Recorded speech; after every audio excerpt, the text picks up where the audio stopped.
सरमद के लफ्ज़ी मानी होते हैं एवरलास्टिंग। और सरमद तारिक यानी कि मैंने अपनी पूरी ज़िंदगी एक भरपूर तरीके से गुजारी है और मैं ज़िंदगी को बहुत अप्रिशिएट करता हूँ। और मैं अपने जाने के बाद भी देखना चाहूँगा कि मेरे जो नाम के मानी हैं वो एक लेगेसी छोड़ के जाएं और जितने भी लोग मुझे मिले हैं या मेरे बारे में जानते हैं वो भी अपनी ज़िंदगी को उतने ही भरपूर तरीके से गुजारें। मेरा नाम है सरमद तारिक और मैं हूँ Pakistan. The way I see it is I am more of a storyteller और मेरी जो एक्सपर्टीज़ हैं स्टोरीज़ में वो मेरी अपनी ज़िंदगी की कहानी है। मेरी जो कुछ अचीवमेंट्स हैं जिनकी बेसिस पे मोटिवेशनल स्पीकिंग करता हूँ वो ये हैं कि मैं कंधों से नीचे पैरालाइज्ड हूँ और इस कंडीशन में मैंने एक वर्ल्ड रिकॉर्ड बनाया हुआ है।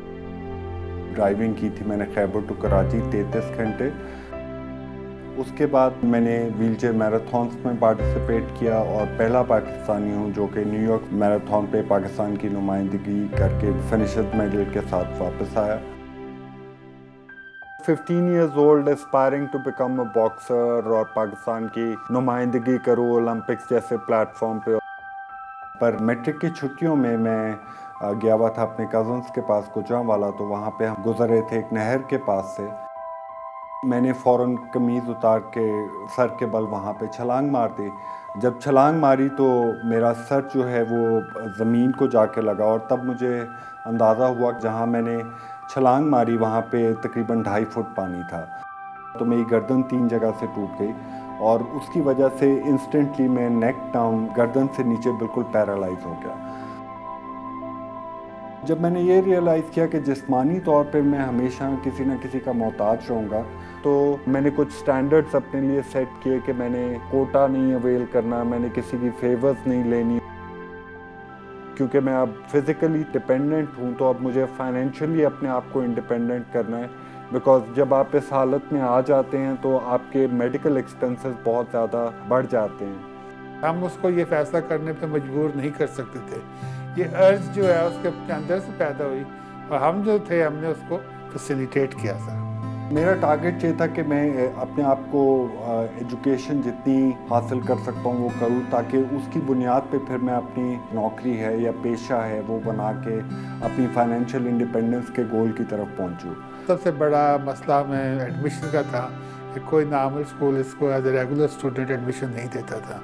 बड़ी मुश्किल से एक स्कूल ने दाखिला दिया, फिर उसने FA किया, उसके बाद उसने BA किया, फिर उसने MBA किया।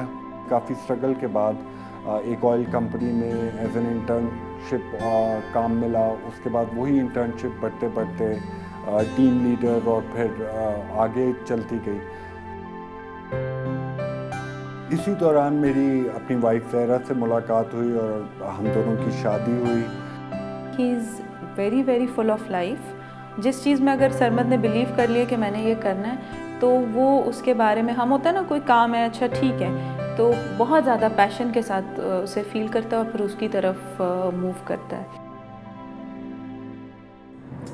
फाइनेंशियल टारगेट्स तो मैंने अपने काफ़ी हद तक अचीव कर लिए थे। तो उसके बाद मैंने सोचा कि मैं अपनी स्पोर्ट्स का जो हमेशा का शौक़ था उसको परसू करूँ।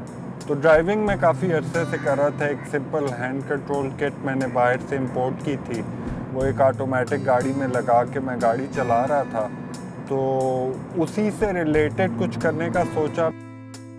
आई वांटेड टू अटेम्प्ट कि मैं पहला क्वाड्रिपलीजिक बनूं जिसने नॉन स्टॉप सबसे लंबा डिस्टेंस कवर किया है। ड्राइव का प्लान ये था कि मैं बाब खैबर से शुरू करूंगा और सी साइड कराची पे जाके उसको एंड करूंगा। तो मैं और मेरे 2 दोस्त फरीद और आमिर जामी, हम लोग उस गाड़ी का क्रू थे। It was about 33-34 hours drive जो कि करनी थी। तो हम सोचते थे कि मे बी सरमद ये नहीं कर सकता, बट सरमद की जो टोटल इंड्योरेंस टेस्ट था, ही वॉज कन्विंस्ड कि उसने ये टोटल ड्राइव करनी है और ही प्रूव्ड कि उससे ज़्यादा डिटर्मिन्ड और एम्बिशियस आदमी में भी हम सारे फ्रेंड्स में तो एटलीस्ट कोई नहीं था।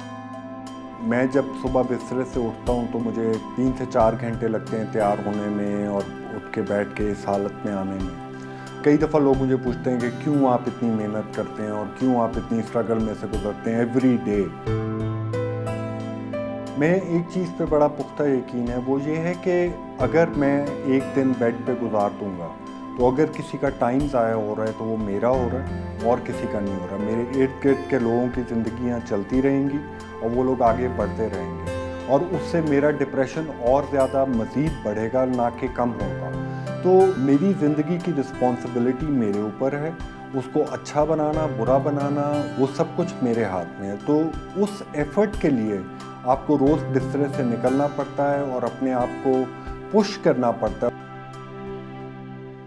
मैंने इंटरनेट पे सर्च किया कि मेरी हालत में सबसे मुश्किल स्पोर्ट्स कौन सी हो सकती है, तो उसमें मैराथन्स का ज़िक्र आया और मैराथन जो होती है उसमें आपको अपनी व्हीलचेयर को अपने बाजुओं से पुश करना होता है और 42 किलोमीटर की एक रेस होती है। सरमद ने मैराथन का जब सोचा उस वक्त तक कभी सरमद वो रेसिंग व्हीलचेयर पे भी नहीं बैठा हुआ था और उसने कहा कि ये एक चीज़ है जो मैं कर सकता हूँ और मुझे करनी है।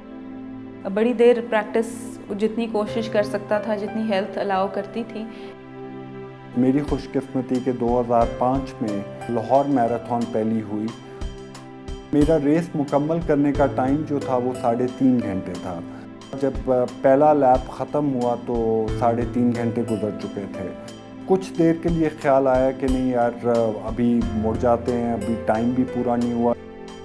फिर एकदम ख्याल आया कि ये रेस मैं अपने लिए कर रहा था और मैं ये देखना चाहता था आया मैं इसको मुकम्मल कर पाऊँगा या नहीं। तो मैंने दूसरी लैब की तरफ रुख किया और ट्रैफिक के अंदर रास्ता बनाना शुरू किया। मेरे अटेंडेंट साथ आ गए, उन्होंने फ़ोन करके कुछ दोस्तों को कॉल किया, उन्होंने गाड़ियां साथ लगा लीं। कोई 7.5 घंटे में मैं वापस कराची स्टेडियम पहुंचा। मुझे कंसर्न था कि कुछ सरमद को इंटरनली ठीक है, मगर सरमद बिल्कुल ठीक बातचीत कर रहा था। बहुत सारे लोगों ने सरमद से पूछा कि जितना आप फिजिकली एग्जर्ट कर चुके हैं तो may be this should be the last venture जो कि भी आपने किए।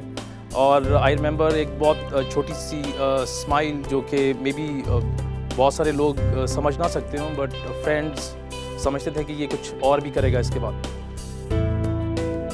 इंटरनेशनल फोरम में पाकिस्तान की नुमाइंदगी स्पोर्ट्स के अरीना में करना चाहता था।